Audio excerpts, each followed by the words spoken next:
My son's wife is pregnant. I need a portion to ensure that she suffers. I want her to never have that child, Mama said bluntly. The herbalist nodded and disappeared into the back room. He returned with a small dark bottle. Give her a few drops of this in her food or drink. It will tie the baby, preventing it from being born. Mama took the portion, her mind set on her plan.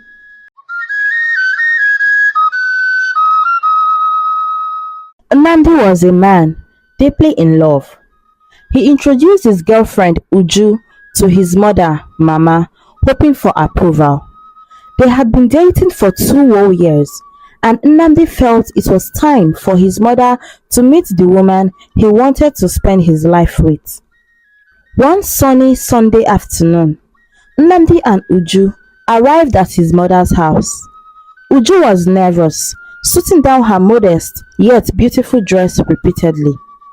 Nnamdi noticed and gently squeezed her hand.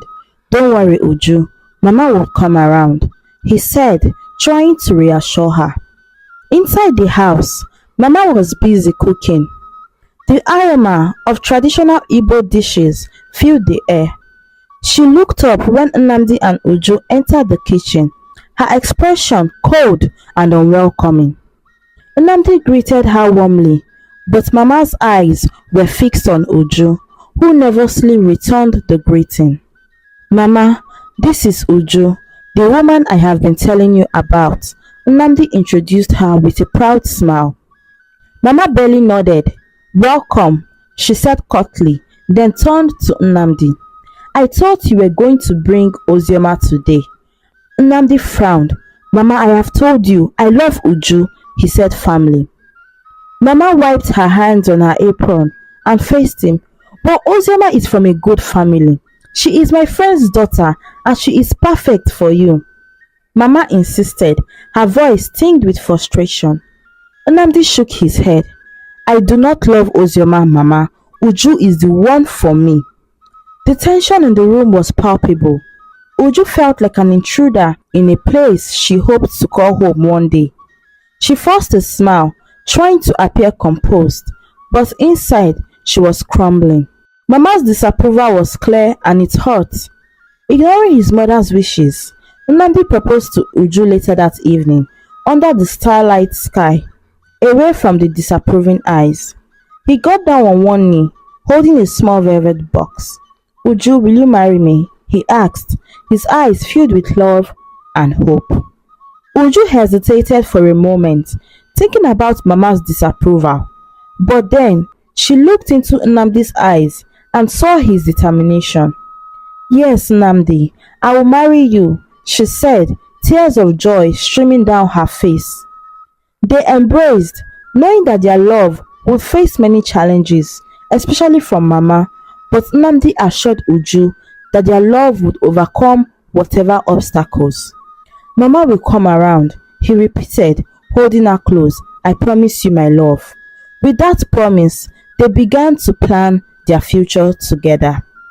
Their wedding day was bittersweet. Uju looked beautiful in her white gown, and Nnamdi couldn't take his eyes off her. However, throughout the ceremony, Mama's disapproving glances were hard to miss. Uju felt like an outsider as Mama's disapproval casted a shadow over the celebrations. The smiles and laughter from friends and family couldn't fully mask the tension. The couple's first visit to Mama after their wedding was very challenging. Mama insisted they visit the next day after the wedding, despite Uju's exhaustion. When they arrived, Mama barely acknowledged Uju, focusing her attention solely on Nnamdi. "Welcome home, my son," Mama said, embracing Nnamdi warmly. She then turned to Uju with a forced smile. "You must be tired, but you should join me in the kitchen," she said. Uju, eager to make a good impression, followed Mama to the kitchen. Mama immediately began giving Uju endless tasks, from chopping the vegetables to washing dishes. Uju worked tirelessly, hoping to earn Mama's approval. "Mama, Uju is my wife and not a servant, Nnamdi protested when he saw how hard Uju has been working. If she wants to be part of this family, she must earn it, Mama replied, her eyes never leaving Uju as she scrubbed the pot. In their own home, when they got back, the tension only increased. Mama's surprise visits were frequent and very unannounced. She would show up early in the morning or late at night, always demanding something. When Uju prepared food for her, Mama would take a bite, then push the plate away. I have lost my appetite, Mama would say, wasting Uju's effort and time. Uju felt her patience wearing thin. She confided in Nnamdi, expressing her frustration and anger. "Nnamdi, your mother makes me feel like I don't belong," she said, tears in her eyes. "I know, Uju. I'm trying to talk to her, but she's just so stubborn," Nnamdi replied, holding her close. "We need to stay strong together." But despite Nnamdi's attempts to mediate, things didn't improve. Mama's disdain for Uju was evident in every interaction. She criticized Uju's cooking, her cleaning, and even her way of speaking. "You need to learn how to do things properly," Mama would say, shaking her head disapprovingly. The strain on Uju was so immense. She tried to put on a brave face, but inside she was hurting. She felt like a stranger in her own home, constantly under scrutiny. The love she shared with Nnamdi was her only solace, but even that was being tested by Mama's relentless interference. As the days turned into weeks, Uju found herself dreading Mama's visit. She wondered if things would ever get better, but she held on to Nnamdi's promise that their love would overcome whatever obstacle. Despite the challenges, Uju and Nnamdi found joy in the news of their pregnancy. When Uju missed her period, they decided to visit the doctor. The positive test results filled them with so much excitement. They hugged each other tightly, tears of joy streaming down their faces. "We are going to be parents, Nnamdi," Uju exclaimed, her face glowing with happiness. "Yes, my love, our family is growing," Nnamdi replied, his eyes shining with pride. They eagerly prepared for their baby's arrival, filled with hope and excitement. Nnamdi painted the nursery in soft pastel colors, and Uju picked out tiny clothes and soft blankets. They often sat together, dreaming about their future with the baby. "We should name the baby after my father if he's a boy," Nnamdi suggested one evening as they lay in bed. "And if it's a girl, we would name her after my grandmother," Uju added, her eyes twinkling. However, Mama's reaction was far from joyful when they shared the news with her. She barely managed to force a smile and said nothing. Later, in the privacy of her room, Mama seethed with anger. "I will make sure this woman does not bring my son misery," she vowed, her voice filled with determination. Mama visited a well-known herbalist in the neighboring village. The herbalist, an elderly man with a reputation for powerful charms and potions, listened to her request. "My son's wife is pregnant. I need a potion to ensure that she suffers. I want her to never have that child," Mama said bluntly. The herbalist nodded and disappeared into the back room. He returned with a small dark bottle and handed it to Mama. "Give her a few drops of this in her food or drink. It will tie the baby, preventing it from being born," he instructed. Mama took the potion, her mind set on her plan. She returned home, determined to carry out her vow. The next day, she visited Uju and Nnamdi, bringing with her some food she had prepared for them. "I made this for you," Mama said, offering the dish to Uju with a smile that didn't reach her eyes. Uju, touched by the gesture, accepted the food gratefully. Mama watched closely as Uju took a few bites, knowing that the portion would soon begin its work. As the days went by, Uju started feeling unwell. She experienced strange pains and discomfort that she couldn't explain. I don't feel right, Nnamdi, she confided in her husband, worry etched on her face. We will go to the hospital tomorrow, Nnamdi replied, holding her hand. Everything will be alright, my love. In the third trimester, Uju felt seriously ill. It started with mild discomfort and gradually worsened. She felt sharp pains in her abdomen and found it difficult to move around. Concerned, Nnamdi decided to take her to the hospital. At the hospital, the doctors performed a series of tests and scans. After a thorough examination, they delivered shocking news. I am sorry, but we can't see any baby, the doctor said, confusion in his eyes. Despite the swollen belly, the scans showed nothing. Uju was devastated. She couldn't understand what was happening. How can there be no baby? I felt the kicks. I've heard the heartbeats. She cried, tears streaming down her face. Nnamdi held her tightly. We will figure out what's wrong, Uju, I promise.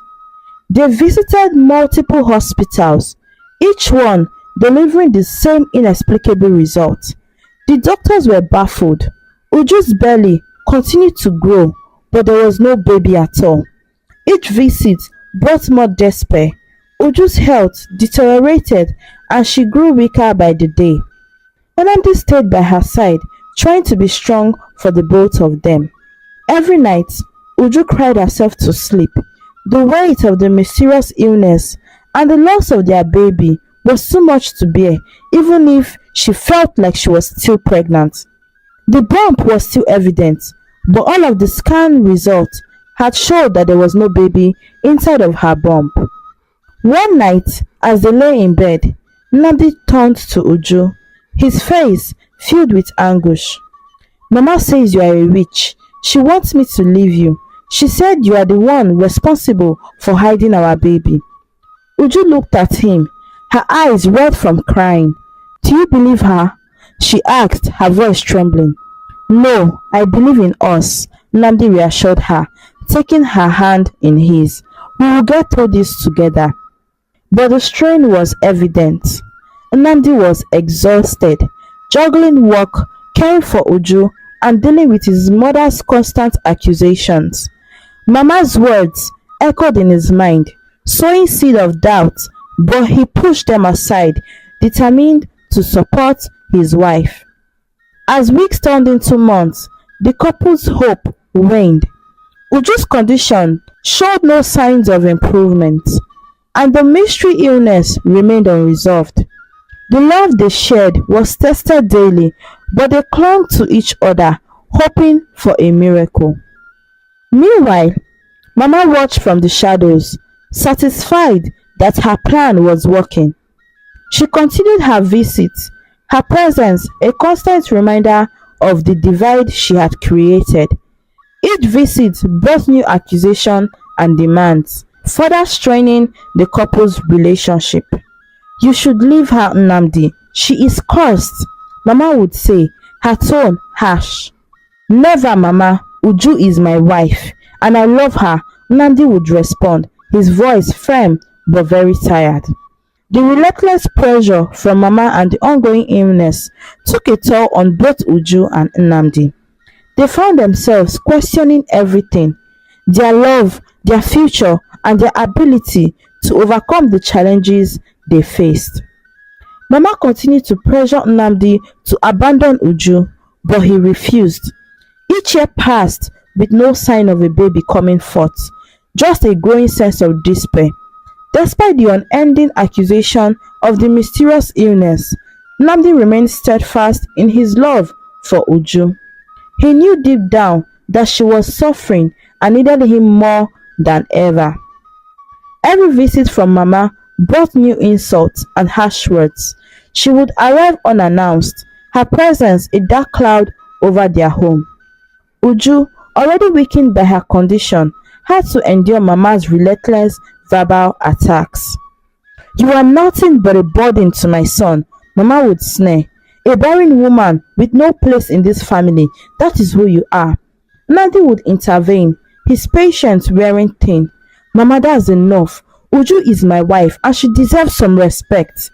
Mama would scoff, her eyes filled with disdain. Respect? For what? She has given you nothing, Nnamdi, nothing but misery. By the fifth year, Uju had almost given up hope. She was still pregnant, but there was no baby coming forth, and the scan revealed that there was no child in her stomach. The pain of not being able to have a child and the constant torment from Mama had taken a toll on her spirit. She spent most of her days in silence, and her once vibrant personality now a shadow of its former self. Mama visited and called her names more frequently, each insult cutting deeper than the last. You are a curse, Uju, a curse to this family. Why don't you just leave? Leave my son alone. Leave Nnamdi alone. Leave him for us. You are a witch. Mama would often insult her. One particularly harsh visit left Uju in tears. Mama had berated her endlessly, calling her useless and a witch. As Mama stormed out of the house, Uju sank to the floor, sobbing uncontrollably. Nnamdi rushed to her side, holding her tightly as she cried. Mama, why do you hate me so much? Uju whispered one day, broken and weary. She was sitting on the edge of their bed, her eyes filled with tears. What have I done to deserve this? Nnamdi knelt in front of her, wiping away her tears. Uju, it is not your fault. Mama is wrong. See, you are the best thing that has ever happened to me. If you leave me, I would never be myself again. But why don't she stop? Uju's voice was filled with pain. Why can't she see how much we love each other? Nnamdi sighed, feeling the weight of their situation pressing down on him. I don't know, my love, but we can't let her break us. We have to stay strong for each other. Despite the overwhelming challenges, Nnamdi and Uju clung to their love. They knew that their bond was the only thing keeping them afloat. They continued to dream of a future together, hoping that one day the mystery of Uju's illness will be solved and they could finally find peace. Mama's visits became more infrequent, unlike before, but her presence still loomed over them. Each time she left, Uju felt a small glimmer of relief, but the scars of her words remained. Through it all, Nnamdi's unyielding love was her anchor, giving her the strength to face each new day. One fateful day, Mama was alone in her house cleaning. She had always kept a particular bag hidden in a corner of her bedroom, away from prying eyes. This bag contained the calabash given to her by the herbalist, the source of all the pain she had caused Uju. While dusting a high shelf, Mama lost her balance and fell, knocking over the hidden bag. The calabash tumbled out and shattered on the floor. The moment the calabash broke, Mama felt a searing pain shoot through her body. She collapsed to the ground, clutching her chest, unable to move. Panic set in as she realized the gravity of her actions. The curse she had placed on Uju was now rebounding on her. At that very moment, miles away, Uju was in the kitchen preparing lunch. She felt a sudden sharp pain in her abdomen. She gasped, clutching the counter for support. The pain intensified, and before she could call for help, her water broke unexpectedly. Nnamdi, she cried out, her voice filled with urgency. Nnamdi rushed into the kitchen, his face pale with worry. Uju, is everything alright? What's happening? My water just broke. I think the baby is coming, she managed to say through the pain. Nnamdi was surprised, but didn't waste a second. He helped Uju to the car and drove as quickly as he could to the hospital. Every minute felt like an eternity. Uju gripped his hand tightly, tears streaming down her face from the pain and fear. When they arrived at the hospital, the doctors and nurses immediately took Uju into the delivery room. Nnamdi paced the hallway, his heart pounding as he prayed silently, hoping for a miracle. After what felt like hours, a doctor finally emerged from the room, his face a mixture of amazement and joy. Mr. Nnamdi Okeke, congratulations, you have twin boys, he announced. Nnamdi was stunned. Twins? But how? The doctor shook his head, still baffled. We don't understand it either, but they are healthy and beautiful. Nnamdi rushed to the room where Uju lay holding the two tiny wriggling bundles. Her face was radiant with joy and relief. Nnamdi, we have twins, Uju cried, tears of joy streaming down her face. Nnamdi's eyes filled with tears as he looked at his sons. Our pain is finally over, he whispered, holding his sons gently. He kissed Uju's forehead, overwhelmed with gratitude and love. The medical staff shared in their joy, unable to explain the sudden appearance of the babies but happy to witness the miracle. Word of the miraculous birth spread quickly, and soon friends and family were celebrating with them. As they held their babies, Uju and Nnamdi felt a deep sense of peace and fulfillment. The years of suffering and uncertainty had led to this moment of pure joy. They knew that their love and perseverance had brought them through the darkest times. Back at Mama's house, her condition worsened. The pain from her fall and broken calabash had left her bedridden. She realized the full extent of her actions and the suffering she had caused. Her guilt weighed heavily on her heart as she lay helpless, contemplating the consequences of her choices. Upon returning home with their newborn twins, Uju and Nnamdi were greeted with warm congratulations from neighbors and friends. Their home was filled with joy and the sound of new life. But their happiness was soon overshadowed by troubling news. A neighbor, Mr. Okafor, came to visit with a serious expression on his face. Nnamdi, I have something very important to let you know, Mr. Okafor said quietly. Your mother is very ill. She has been bedridden since the day you took Uju to the hospital. Nnamdi felt a knot from his stomach. Despite everything, Mama was still his mother. Thank you for telling me, Mr. Okafor. I will go to see her. He turned to Uju, who nodded understandingly. Go, Nnamdi. She needs you. She's your mother. Nnamdi hurried to Mama's house, his mind racing with worry and confusion. When he arrived, he found her lying in bed, looking frail and vulnerable. The strong, imposing woman he knew seemed to have vanished, replaced by someone very weak and broken. Mama, what happened? Nnamdi asked, seeing her in a helpless state. Mama turned her head slowly to face him, her eyes filled with regret. Her voice was barely a whisper. Nnamdi, I have wronged you and I have wronged your wife, Uju. I did terrible things. Nnamdi's heart pounded in his chest. What do you mean, Mama? Tears streamed down Mama's face as she confessed everything. I went to a herbalist. I got a potion to tie Uju's pregnancy. I couldn't bear the thought of her bringing you misery, but I was wrong. I see that now. Please forgive me, my son. I was instructed never to let the calabash break, but fortunately for you, I fell and broke it by mistake. Now everything has turned to me. Tears streamed down Mama's face as she confessed everything. Nnamdi felt a wave of emotion crash over him. Anger, sorrow, disbelief. He stood there, silent as his mother's words sank in. The source of all their suffering has been Mama's doing. Mama, how could you? He finally whispered, his voice breaking. You caused us so much pain. Mama reached out a trembling hand. Nnamdi, I know. I was blinded by my own fears and pride. I wanted you to marry my friend's daughter because of selfish benefits. Please forgive me. Nnamdi, broken and frustrated, left without a word. He drove back to his house, his mind a whirlwind of thoughts. When he arrived, Uju was waiting for him, holding their twin boys.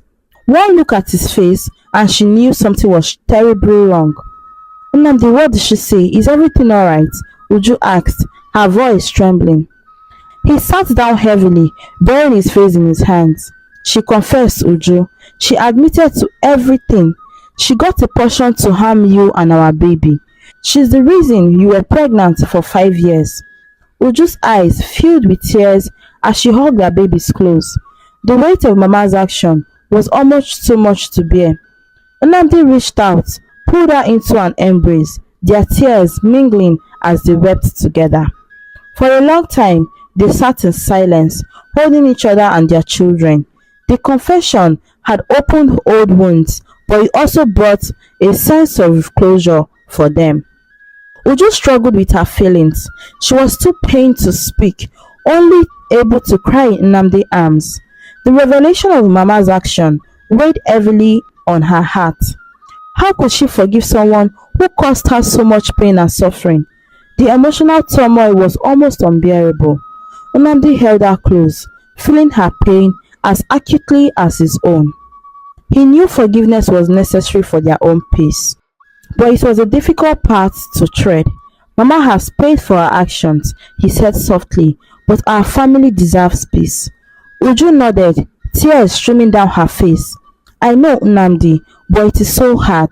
I understand, he whispered. We have to do it for our children and for our future, he said. Days turned into weeks as Uju and Nnamdi grappled with their emotions. They focused on their twins, finding solace in their innocent smiles and laughter. Slowly, the wounds began to heal, but the scars remained. One evening, as they sat together, Uju spoke up, her voice barely above a whisper. Nnamdi, I want to visit Mama. She needs to hear that I forgive her. Nnamdi looked at her, seeing the strength and determination in her eyes. Uju, are you sure? Are you really sure about this? Yes, it's the only way we can truly move forward, she replied. They went to Mama's house, finding her weaker and more fragile than before.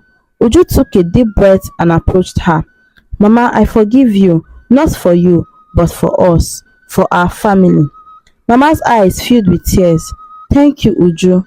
I am so sorry for everything that I did to you. Please, I am so sorry, she said. With those words, a heavy burden lifted from Uju's heart. She felt a sense of relief, knowing she had done the right thing. Mama eventually passed away, her regrets unhealed.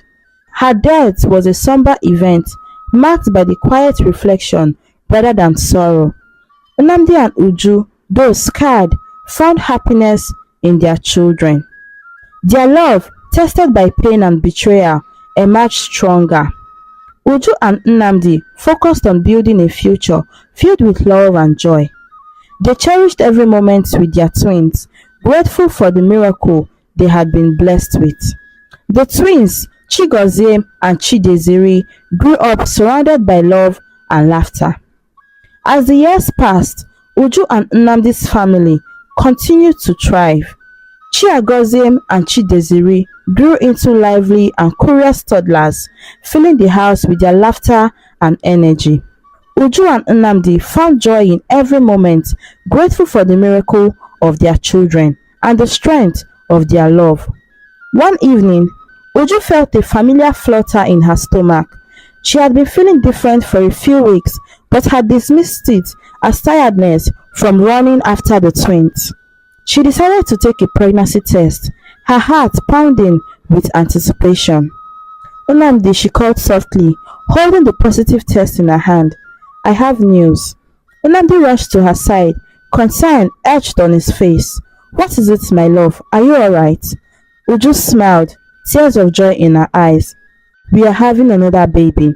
Nnamdi's face lit up with happiness. He hugged her tightly, lifting her off the ground. This is wonderful news, Uju, he said. The months that followed were filled with excitement and preparation. The boys were thrilled at the prospect of having a sibling, often talking to Uju's growing belly and making plans for their new baby brother or sister. As the due date approached, the family prepared for the new arrival. The anticipation was palpable and the house buzzed with so much excitement. One early morning, Uju felt the familiar pains of labor. She woke Nnamdi, who quickly gathered her things and left the twins in the care of their nanny. They headed to the hospital, both nervous and excited. After several hours of labor, Uju gave birth to a beautiful, healthy baby girl. The moment they placed the baby in her arms, she felt an overwhelming sense of love and gratitude. "Nnamdi, we have a daughter," she whispered, tears of joy streaming down her face. Nnamdi looked at his wife and their newborn daughter, his heart swelling with pride and happiness. "Welcome to the world, little one," he said softly, kissing the baby's forehead. When they returned home, the boys were eager to meet their baby sister. They crowded around the crib, their eyes wide with wonder. "She's so tiny," Chigozim whispered, gently touching her hand. "Yes, she's perfect," Uju replied, watching her sons with pride. Their home, once filled with sorrow and struggle, was now a place of love and happiness. Uju and Nnamdi felt complete, their family growing stronger with each new blessing. As they watched their children grow, Uju and Nnamdi knew that their journey was far from over. There would be challenges ahead, but they were ready to face them together. Their love, tested and proven, was a beacon of hope and strength. They knew that as long as they had each other, they would overcome anything. The story teaches that true love can endure severe trials, as seen in Nnamdi and Uju's commitment. Forgiveness is crucial for healing, shown by Uju's decision to forgive Mama despite the pain caused. Resilience in the face of adversity leads to happiness, demonstrated by the couple's determination. Family support is vital, highlighted by Nnamdi's steadfast support for Uju. Harmful actions driven by jealousy have severe consequences, as evident in Mama's illness and regret. Ultimately, hope and renewal are possible, symbolized by the birth of their children and the ensuing joy they experienced. Thanks for watching this captivating story on African stories and folktales. Please don't forget to subscribe and turn on the notification bell for more stories. Thank you.